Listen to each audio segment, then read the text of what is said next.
Pourquoi as-tu la paralysie du sommeil ? Imagine cette scène. Tu ouvres les yeux en plein milieu de la nuit. Tu te sens éveillé, mais tu ne peux pas bouger un doigt. Tu sens ta poitrine totalement opprimée, mais tu ne peux rien faire pour y remédier. Difficile de respirer. Et tu entends des voix et vois des ombres se pencher au-dessus de toi. Non, ce n'est pas l'intrigue d'un nouveau film d'horreur. C'est la paralysie du sommeil, un phénomène qui n'est pas aussi rare que tu ne le penses. Dans cette vidéo, tu auras beaucoup de nouvelles et, espérons inédites, informations à propos de cette condition inquiétante. Si tu veux voir d'autres vidéos intéressantes, clique sur s'abonner. Après avoir cliqué, tu pourras voir toutes nos nouvelles vidéos.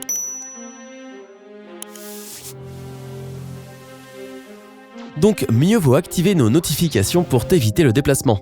Tu ne voudrais pas manquer nos vidéos les plus cool, n'est-ce pas ? Même si tu n'as jamais vécu la paralysie du sommeil, il est possible que cela arrive au moins une fois dans ta vie. Le docteur Clété Kushida, le directeur médical du centre du sommeil de Stanford à Redwood City en Californie, dit que plus de 40% de la population a déjà vécu cela au moins une fois dans sa vie. Selon une autre étude menée en 2011, 8% des gens souffrent de la paralysie du sommeil régulièrement. La paralysie du sommeil ne présente pas de risque majeur pour ta santé. Ouf, mais cela peut être une expérience terrifiante, sauf si tu sais de quoi il s'agit. Pourquoi la paralysie du sommeil a-t-elle lieu ? On connaît ce phénomène depuis des siècles. Il y a eu beaucoup d'explications, dont des pouvoirs surnaturels qui prennent le contrôle sur nous ou encore les aliens qui asservissent les humains. Néanmoins, aujourd'hui, l'énigme de la paralysie du sommeil n'est plus un mystère. Les spécialistes ont découvert ce que c'était, comment la gérer et ce qui déclenche ce problème. Il se trouve que la paralysie du sommeil se produit lorsque ton corps et cerveau ne sont pas synchronisés quand tu dors. Lors d'une bonne nuit de sommeil, ton cerveau envoie un message à ton système nerveux disant qu'il est temps de détendre tes muscles. C'est nécessaire pour ne pas te blesser lorsque tu bouges dans ton sommeil. Cela peut arriver durant la phase de sommeil paradoxal. Lorsque ton cerveau est prêt à se réveiller, généralement quand tu n'es pas en phase de sommeil paradoxal, il donne l'ordre de mettre fin à cette paralysie. Or, les gens vivant la paralysie du sommeil sont toujours dans la phase de sommeil paradoxal. C'est la raison pour laquelle ils sont réveillés, mais incapables de parler ou de bouger. Leurs muscles n'ont pas reçu ce signal du cerveau qui leur permet de bouger librement. Il y a deux types de paralysie du sommeil. La paralysie du sommeil isolée peut arriver 1 à 2 fois chez n'importe quel individu, et en général, cela ne dure que quelques minutes. Ce n'est pas long, mais si tu vis ce phénomène pour la première fois, cela peut être effrayant. Les gens qui décrivent leur expérience disent qu'ils peuvent regarder autant de films d'horreur qu'ils veulent. Ils n'ont plus peur car ils ont déjà vécu la peur de leur vie. Et même ceci n'est rien en comparaison au second type de paralysie du sommeil. C'est ce que l'on appelle la paralysie du sommeil isolée récurrente, et c'est une condition chronique. Certains le vivent toute leur vie. Et les crises peuvent durer plus d'1 heure. Qu'est-ce qu'il y a de si effrayant ? Tu ne contrôles plus ton corps. Certaines personnes qui vivent la paralysie du sommeil régulièrement la décrivent comme se réveiller mort. Ton esprit est bien là, mais tu ne contrôles pas ton corps. Donc, tu as l'impression d'être pris au piège.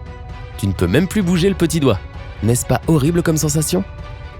D'un autre côté, dans quelques cas isolés, certaines personnes ont dit pouvoir bouger les muscles de leur visage ou les orteils. Cela les a aidés à se réveiller plus vite. Dans la plupart des cas, cependant, il n'y a rien à faire à part attendre.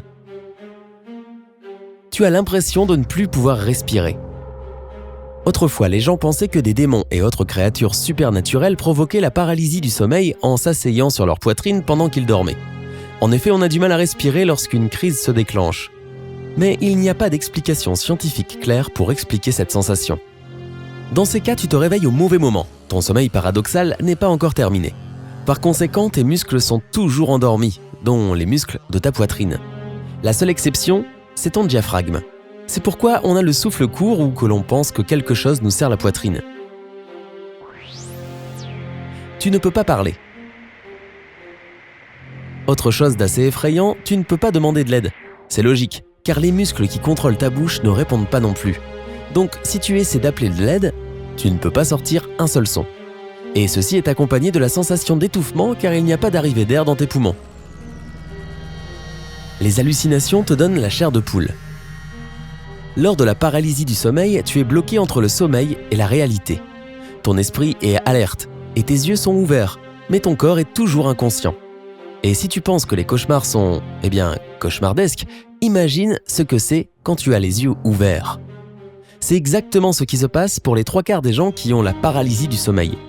Mais les hallucinations sont différentes pour chacun.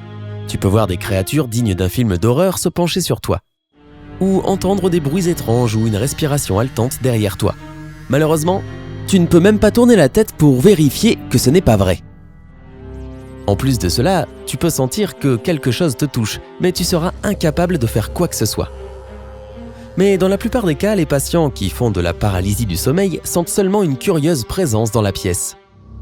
Malgré tous ces symptômes effrayants, les scientifiques ont découvert que 20% de ceux qui ont une paralysie du sommeil ont appris à l'apprécier. Aussi choquant que cela puisse paraître, ils apprennent à se détendre et regardent tout cela défiler sous leurs yeux. Qu'est-ce qui provoque la paralysie du sommeil ?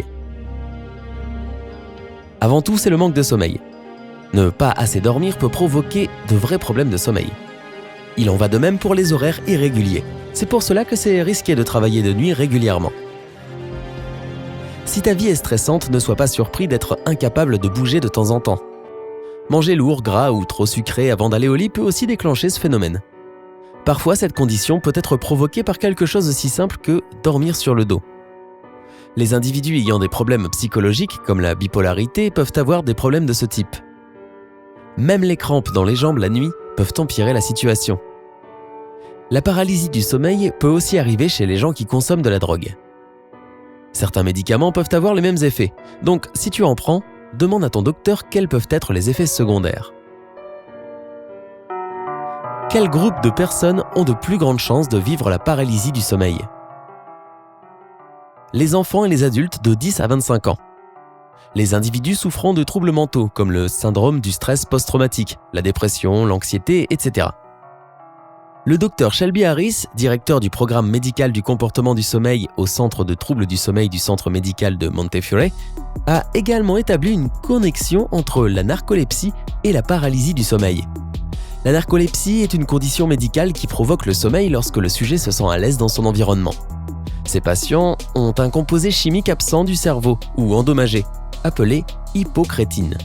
Ce composé chimique aide ton corps à rester en alerte et à réguler les cycles de sommeil et de réveil.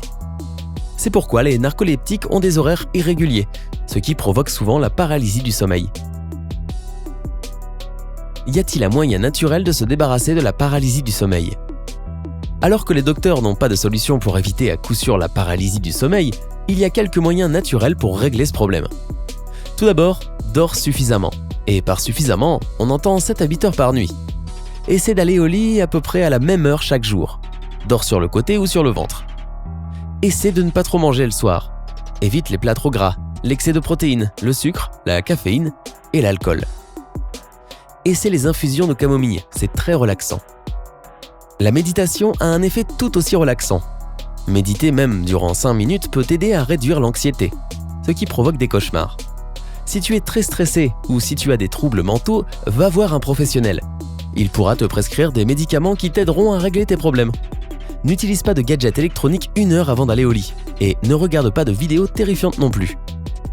As-tu déjà vécu ce phénomène une fois dans ta vie ? Ou peut-être que tu connais quelqu'un pour qui ça a été le cas ? Dis-nous dans les commentaires ci-dessous. Rappelle-toi de cliquer sur le bouton j'aime. On saura comme ça que tu as apprécié notre travail et nous serons encore plus motivés pour faire de nouvelles vidéos pour toi.